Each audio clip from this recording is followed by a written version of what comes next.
The Shards of Adonalsium are wreathed in shadow and mystery. While we've spent some time with certain shards, and even know some people who eventually became shards, we're a long way from fully understanding them and their history.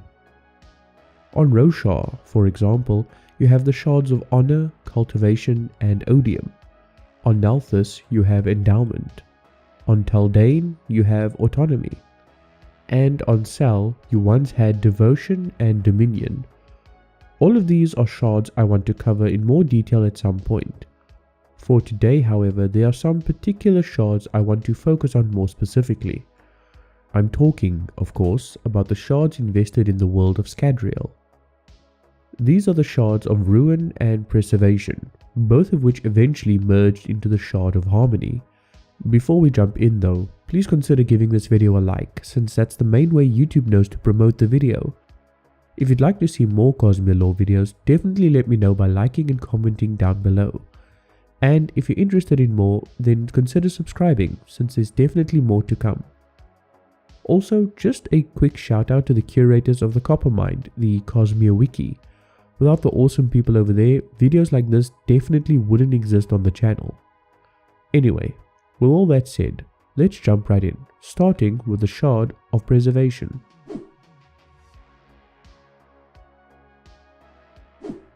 The Shard of Preservation seeks to provide stability and preserve the world and its inhabitants in their current state.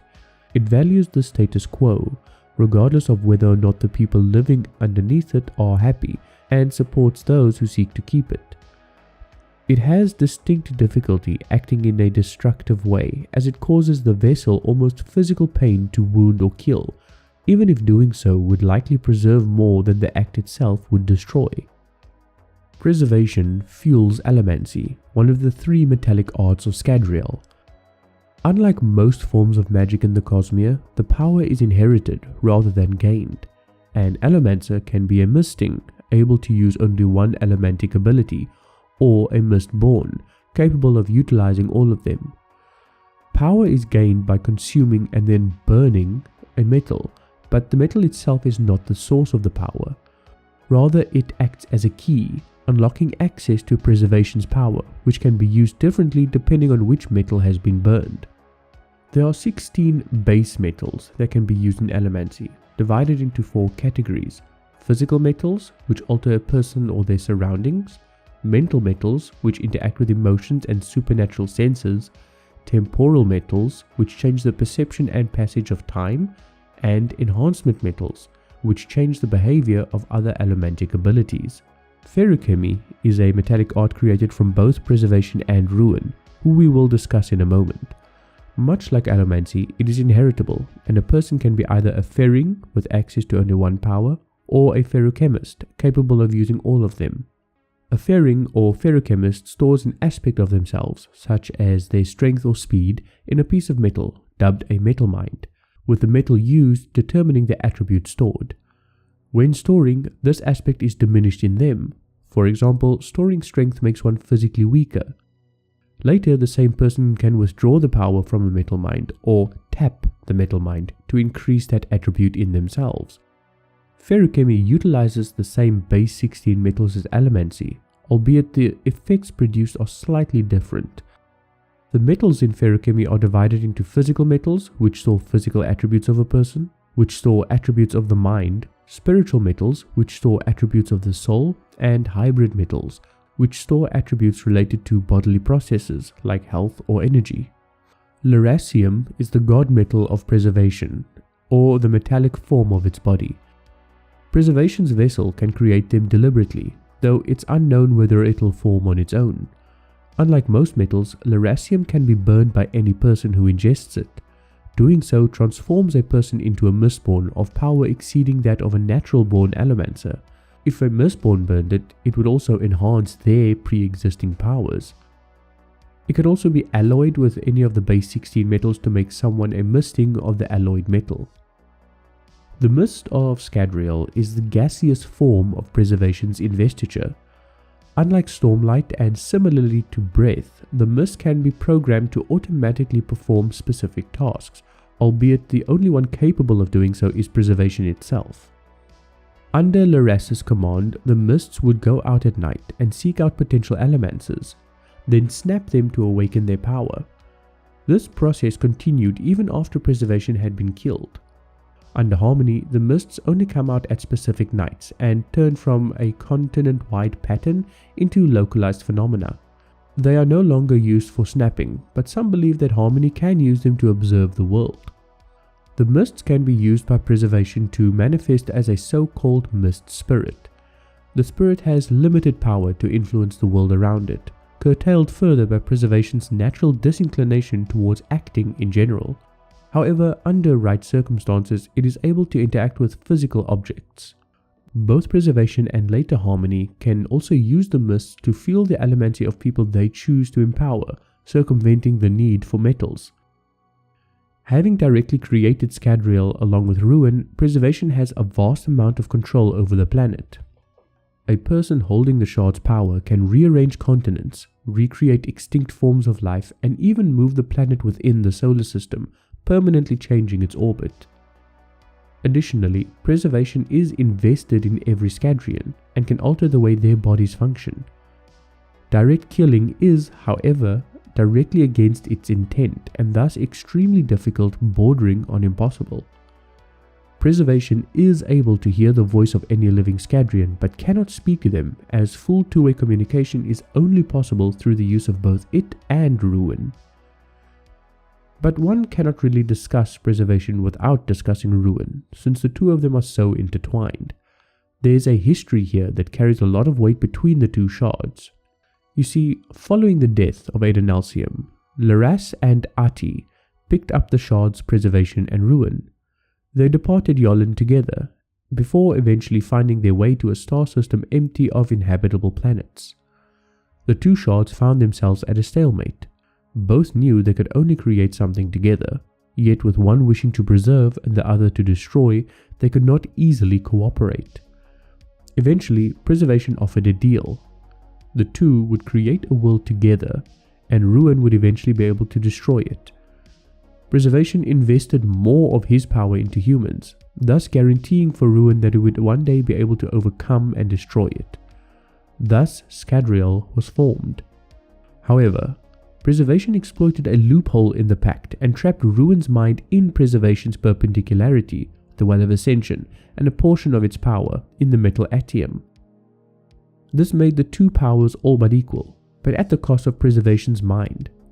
Laras was, for all intents and purposes, dead. It was only a matter of time before his consciousness would dissipate, leaving the shard free to be taken or fall apart. However, before his mind began to truly die, Preservation made a series of preparations to orchestrate Ruin's downfall.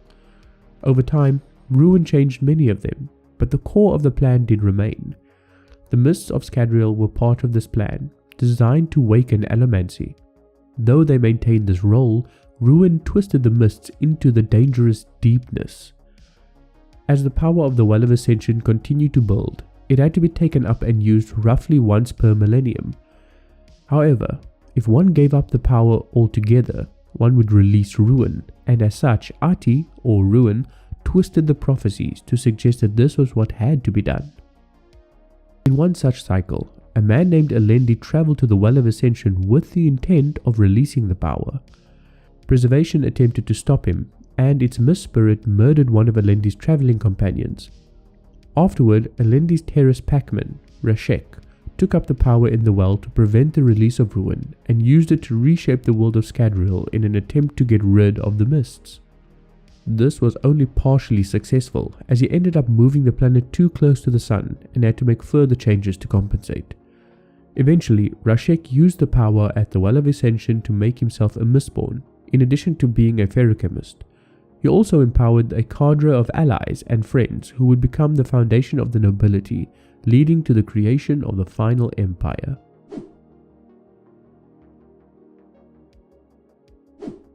Ruin is the embodiment of entropy and decay. It seeks change so that all may age and pass.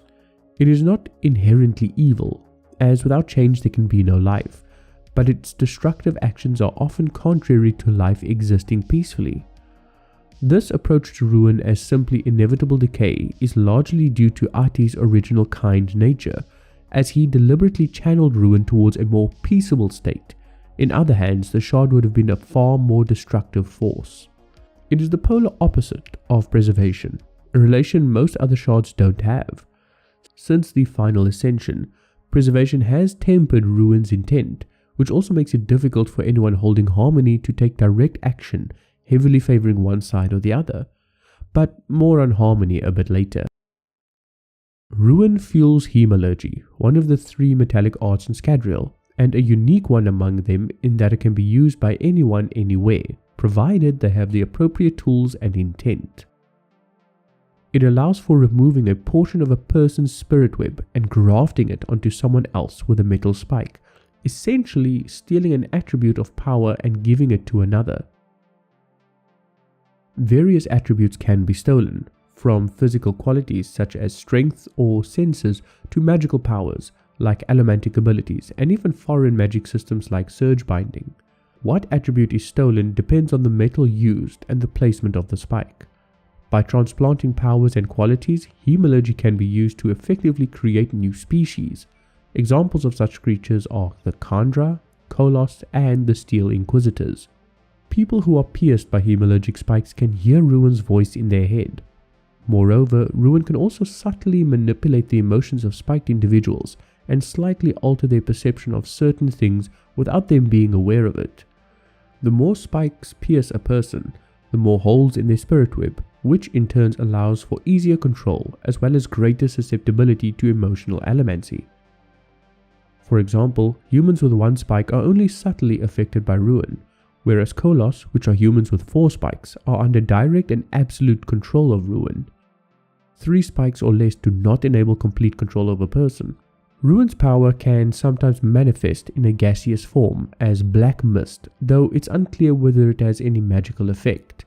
Its appearance does, however, signal Ruin's presence, and is how much of Ruin's power appears in the cognitive realm. This mist is present at the Well of Ascension upon Vin's discovery of the well, and a similar manifestation appears after Ati's death. After the final ascension, black mists are sent forth by Harmony alongside Preservation's white mists. In solid form, Ruin's power appears as the metal Odium, named after the original vessel Ati. Like all god metals, Odium has its uses in the metallic arts. In allomancy, it allows the user to see a few seconds into the future. In feruchemy, it can be used to store youth, and through compounding, it permits near agelessness. As a hemalurgic spike, Odium can steal any power, including those of other magic systems, though it must first be refined. Odium burns incredibly quickly. Even a relatively large bead lasts only for about 2 minutes.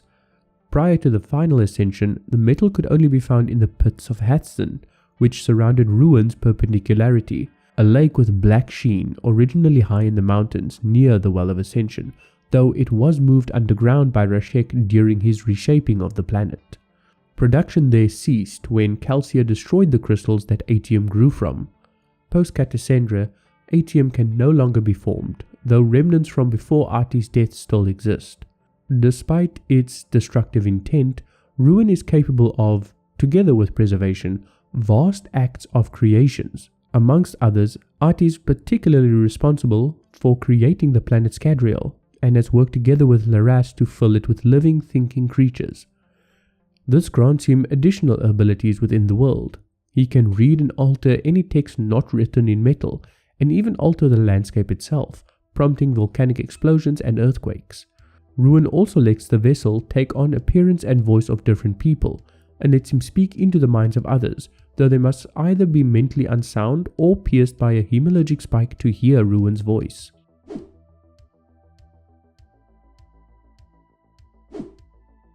Harmony is the amalgamation that occurs when both Ruin and Preservation are held by the same vessel. There is some debate on whether or not Harmony is a single shard or just a name for the holding of both shards. I, however, believe it is a new shard forged out of 2 existing ones. What this means in terms of exact intent, however, is unknown, but as Harmony holds both Ruin and Preservation, his intent is certainly a blending of the intents of both.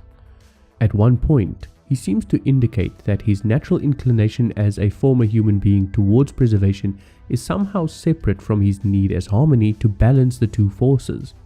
In response to one of Hoid's letters, he states that the shards he holds are in such conflict that even simple actions are difficult.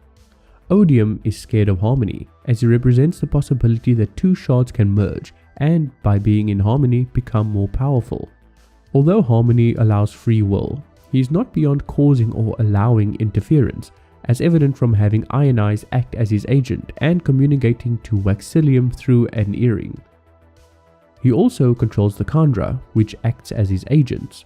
This puts him in contrast to both Ruin and Preservation, who both had a much more hands-off approach to interacting with their planet and its inhabitants. Harmony has the ability to speak to and read the thoughts of any person with a hemalurgic spike. He gains the ability to hear from Preservation and the ability to speak from Ruin, mentioning that he found it interesting that while separate, one could only hear and the other only speak. Harmonium, also known as Et Metal, is the god metal associated with harmony. Due to the merging of Ruin and Preservation's intents into harmony, Et Metal's spiritual aspect is in opposition with itself, leading to effects on the metal's physical aspect, which makes it extremely reactive. It reacts violently with water, similar to alkali metals. The mists sent forth by harmony are capable of powering both allomancy and feruchemy, and they no longer pull away from hemalurgy. There are now two types of mists, a darker mist representing Ruin and a lighter mist representing Preservation. Where there are mists, harmony can more directly influence things. This, however, is as far as I dare to go without involving major plot spoilers for some of the Mistborn books, but I hope this video served well to give an overview on these interesting shards. Thank you very much for watching. I sincerely appreciate all your time and attention. If you enjoyed the video, please consider leaving a like, since that's one of the biggest metrics that YouTube looks at when recommending it. And if you'd like to see more, please hit that subscribe button so that you'll be notified of future videos. Take care, and we'll talk again very soon.